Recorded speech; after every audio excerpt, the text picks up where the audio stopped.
नमस्कार दोस्तों, आज बात करने वाला हूँ जीएसटी ऑडिट अंडर सेक्शन 65 यानी स्पेशल ऑडिट बोलते हैं इसको। इसकी लिमिटेशन के बारे में बात करेंगे। जो डिमांड नोटिस इशू होगा इस ऑडिट से रिलेटेड, उससे उसके लिमिटेशन के बारे में बात करूँगा। हाँ जी दोस्तों, जैसा कि आप थंबनेल में पढ़ा कि यहाँ पे डिमांड की ऐसी लिमिटेशन आ जाएगी कि जीएसटी ऑफिसर भी हाथ जोड़ के बोलेगा कि भाई डिमांड पे कर दो। फोर्सफुली आपके ऊपर प्रेशर नहीं बना सकता। पावर इसके अंदर इसकी ख़त्म हो जाएगी, एक ऐसा पॉइंट आ जाएगा। तो चलिए समझेंगे। बहुत ही इंटरेस्टिंग वीडियो है, बहुत ही कमाल की वीडियो है और बहुत कुछ सीखने को मिलेगा इस वीडियो के अंदर। उससे पहले बताना चाहूँगा, जो भी भाई बंधु मेरे चैनल पे पहली बार है, इस वीडियो को पहली बार देख रहे हैं, जिन्होंने अभी तक सब्सक्राइब नहीं किया, सब्सक्राइब कर लीजिए। साथ ही साथ बेल आइकन पे भी क्लिक कर लीजिए ताकि इस तरह का कंटेंट आपको मिलता रहे। सो दोस्तों, यहाँ पे जैसा कि आप सभी जानते हैं, अंडर सेक्शन 65 के अंदर जीएसटी ऑडिट होता है और ये डिपार्टमेंटल ऑडिट है। इसको स्पेशल ऑडिट भी कहते हैं। ठीक है, ये जो ऑडिट है वो जनरली जीएसटी ऑफिसर के द्वारा होता है। पहले ये चार्टर्ड अकाउंटेंट को ऑडिट मिलता था, जहाँ पे टैक्स अथॉरिटी यानी कमिश्नर ऑफ जीएसटी एक चार्टर्ड अकाउंटेंट को अपॉइंट करता था। अब रूल के अंदर चेंजेस कर दिए गए। ज़्यादातर ये जो जीएसटी ऑडिट होते हैं वो जीएसटी ऑफिसर ही करते हैं।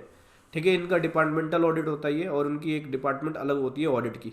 ठीक है, जिनको ऑडिट का केस दिया जाता है। तो जब भी ऑडिट होगा तो सबसे पहले एडिटी 01 आपको इशू करेंगे, नोटिस देंगे कि भाई हम आपके परमिसेस में आएंगे या आपके बुक्स ऑफ अकाउंट को ऑडिट करेंगे। 15 दिन पहले आपको एडिटी 01 देंगे ऑडिट करने से पहले। ठीक है, उसके बाद जब वो ऑडिट कर लेते हैं और उनको लगता है कि आपके रिटर्नों में या आपका कोई मिसमैच है, कोई शॉर्ट पेमेंट है, कोई नॉन पेमेंट है, या एक्स्ट्रा आईटीसी क्लेम कर लिया, या ब्लॉक आईटीसी क्लेम कर लिया, या गलत आईटीसी क्लेम कर लिया, कोई भी टैक्स बनता है, तब वो डिमांड की रिकवरी करेंगे। और ऐसे में उनको 73 और 74 की जो प्रोसीडिंग होती है उसको शुरू करनी पड़ेगी। ठीक है, तो पहले एक बार लीगल जो प्रोविज़न है इसका 73 और 74 का वो समझ लो।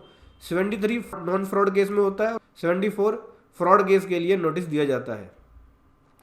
कोई भी शॉर्ट पेमेंट है, एक्सेस आईटीसी है, रॉन्ग रिफंड है, या नॉन पेमेंट ऑफ टैक्स है, उसके केसेस में आपको ये नोटिस दिए जाते हैं। ठीक है, इसको जो रिकवरी होगा 73 के अंदर, वो एनुअल रिटर्न के 3 साल 3 ईयर के अंदर करना होगा। जो एनुअल रिटर्न होगी उस ईयर की, उसके विद इन 3 ईयर के अंदर करना होगा। और यहाँ पे जो डिमांड की रिकवरी होगी 74 में, वो विद इन 5 ईयर के अंदर करनी होगी।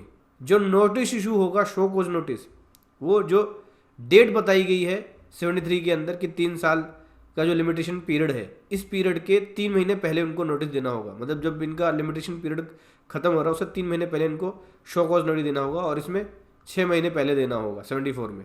इसमें पेनल्टी लगेगी 10,000 या 10% टैक्स अमाउंट का, विच एवर इज हायर, जो भी ज़्यादा होगा वो पेनल्टी के रूप में लगेगी। यहाँ पे 100% टैक्स अमाउंट की पेनल्टी लगेगी 74 के केस में। ठीक है, अब ये जो ऑडिट है, ये जो लिमिटेशन है, ये 73 और 74 का, इसको हम लिंक करते हैं सेक्शन 65 से, जो स्पेशल ऑडिट का प्रोविज़न है। अब समझ लो, देखो स्पेशल ऑडिट का जो प्रोविज़न है इसमें टाइम लिमिटेशन कुछ भी नहीं है। जो सेक्शन 65 है स्पेशल ऑडिट, इसके अंदर कोई भी टाइम लिमिटेशन नहीं है। पहले एक बार सेक्शन 65 समझ लेते हैं। जैसा कि मैंने आपको बताया, ये डिपार्टमेंटल ऑडिट है और ये जीएसटी डिपार्टमेंट के द्वारा, जो जीएसटी ऑफिसर है उनके द्वारा ऑडिट किया जाता है। ठीक है, अगर ऑडिट के अंदर कोई भी फाइंडिंग निकलती है तो उनको शो कॉज नोटिस इशू करना होगा 73 और 74 के प्रोविज़न के अंदर रिकवरी के लिए।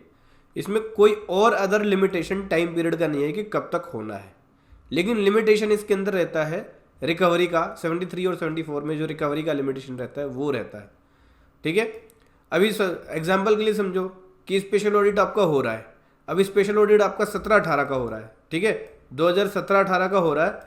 तो उस केस में अगर आज आपको नोटिस देते हैं कि भाई स्पेशल ऑडिट कर रहे हैं आपका सेक्शन 65 के अंदर, तो जब ऑफिसर स्पेशल ऑडिट करने के लिए आएगा 2017-18 में कुछ मिलता है उनको, ठीक है, तो जो भी अमाउंट मिलेगा उसकी वो डिमांड नोटिस 73 और 74 के अंदर रिकवरी के लिए नहीं दे सकते। ठीक है, वो क्या बोलेंगे, जैसे कि मैंने आपको बताया, वो हाथ जोड़ के बोलेंगे भैया जो डिमांड आया है, जो डिफरेंसेस निकले हैं, उनकी जो भी फाइंडिंग है वो आप जमा करा दो। जमा कराने का प्रोसीजर क्या होगा, DRC 03 फाइल करके आप वॉलेंटरली जमा करा दो।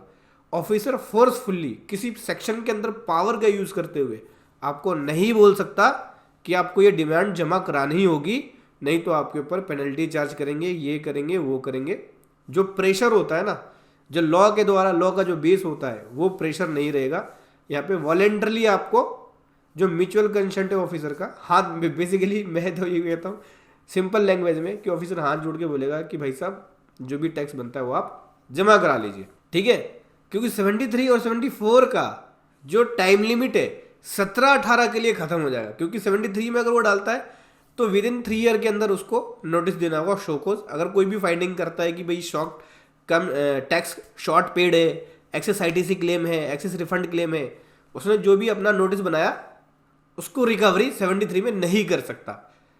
17-18 का 5 साल तो कंप्लीट हो गया। अगर आप 17-18 की बात करें तो 17-18 की एनुअल रिटर्न क्या है, 31 दिसंबर 2018।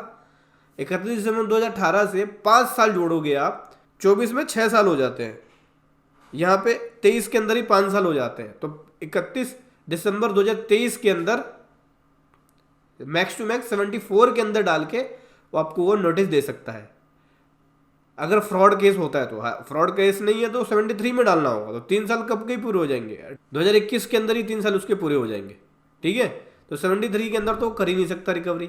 इसी प्रकार से अगर आपका 17-18 का आ जाए, 18-19 का आ जाए, 19-20 का आ जाए, 19-20 का इवन 5 साल अपना 25 में पूरे हो जाते हैं। 31 दिसंबर 2025 में पूरे हो जाते हैं अगर 20 का भी लेके चलते हैं तो, ठीक है। 31 दिसंबर 2025 को पूरा हो जा रहा है 5 साल, फिर भी आपको 73-74 के अंदर वो नोटिस नहीं दे सकता। मतलब अगर स्पेशल ऑडिट कंडक्ट होता है आपका तो उसकी इसमें कोई भी फाइंडिंग निकलती है पुराने साल की मतलब हो गया 17-18, 18-19, 19-20, 19-20 तक वो उसके पास नोटिस देने का लिमिटेशन खत्म हो जाता है। अगर फ्रॉड केस में भी डालता है तो बोल रहा हूँ, फ्रॉड केस में नहीं डालेगा तो पहले ही लिमिटेशन खत्म हो जाएगा। 20-21 का भी आपका इसके अंदर कवर हो जाएगा, क्योंकि 21 की बात करें तो 24 के अंदर ही उसकी लिमिटेशन खत्म हो जाएगी नोटिस देने की, रिकवरी की जो लिमिटेशन है, डिमांड कुछ बनती है तो क्या कर सकता है ऐसे केस में, वो सिंपल एक नोटिस बना के आपको दे सकता है, शोकोज नोटिस दे देगा, सिंपल सेक्शन 65 का हवाला दे देगा। लेकिन फोर्सफुली नहीं बोल सकता कि आप जमा कराओ नहीं तो आपकी ये पेनल्टी लगेगी, इतना ये लगेगा उतना, ये कुछ नहीं कह सकता। 73 नहीं, जनरली मैंने अभी एक केस देखा था, उस केस के अंदर सेक्शन 65 डाल दिया, शोकोज नोटिस में सेक्शन 65 डाल दिया। 73-74 के अंदर हालांकि रिकवरी होती है, तो जो डिमांड पे होता है, डिमांड क्रिएट होता है, वो 73-74 के अंदर डिमांड पे और क्रिएट होता है, ठीक है। इसकी पेमेंट फिर DRC 03 से करते हो आप। ऐसे केस में जो डिमांड क्रिएट होगा 73 और 74 के अंदर, उसकी लिमिटेशन खत्म है, तो वो नॉर्मल एक आपको नोटिस बना के दे सकता है या वर्बली या म्यूचुअल कंसेंट पे कर सकता है। जो रिकवरी का पावर है 73 और 74 की, वो पावर खत्म हो जाती है, ठीक है। ऐसे केस में वो आपके ऊपर फोर्सफुली नहीं बोल सकता भाई डिमांड जमा कराओ, आप उसको चैलेंज भी कर सकते हो डिमांड को, ठीक है, क्योंकि रिकवरी का प्रोविजन खत्म है अगर आपको डिमांड नोटिस देता है तो। हालांकि उसको अगर आपको चैलेंज नहीं करना, म्यूचुअल कंसेंट पे, अब इतना आगे बात नहीं बढ़ाना चाहते तो म्यूचुअल कंसेंट पे ही आप उसको सेटल कर सकते हो और उसकी पेमेंट आप करा सकते हो।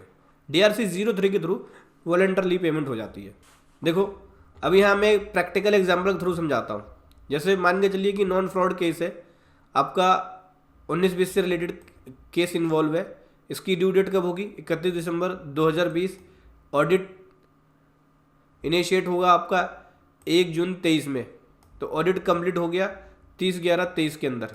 लिमिटेशन कैलकुलेशन की बात करें तो ऑर्डर जो उसको पास करना पड़ेगा वो 31/12/23 से पहले ऑर्डर पास करना होगा, ठीक है, क्योंकि 73 के अंदर उसको यहाँ पे रिकवरी के प्रोसीजर को शुरू करना होगा ऑडिट होने के बाद, यानी उस डेट के अकॉर्डिंग 3 महीने पहले ही उसको ऑर्डर पास करना होगा, यानी 30 सितंबर 2023 तक ऑर्डर पास करना होगा। और अगर एशियन इशू करता है तो टाइम बार्ड हो जाएगा और इस लिमिटेशन को एक्सटेंड भी नहीं किया जा सकता, और जो डिमांड बनेगी वो लॉ के हिसाब से इनवैलिड हो जाएगी। तो ऑर्डर की लिमिटेशन है, स्पेशल ऑडिट की कोई भी लिमिटेशन नहीं है, इसमें कोई भी टाइम बार्ड नहीं है कि इस साल का स्पेशल ऑडिट नहीं हो सकता। ऑडिट कर सकते हैं लेकिन रिकवरी जब करने जाएंगे 73-74 का नोटिस वो नहीं दे सकते। डिमांड टाइम पीरियड, डिमांड की रिकवरी का टाइम पीरियड टाइम बार्ड हो जाएगा, उनको 3 साल या 5 साल वाला जो टाइम बार्ड है उसको फॉलो करना होगा। तो समझ गए दोस्तों, ये था एक कमाल का कंटेंट जो मैं आपके सामने लेकर आया। वीडियो कैसे लगी ज़रूर बताएं। Thank you so much. जय हिंद, वंदे मातरम।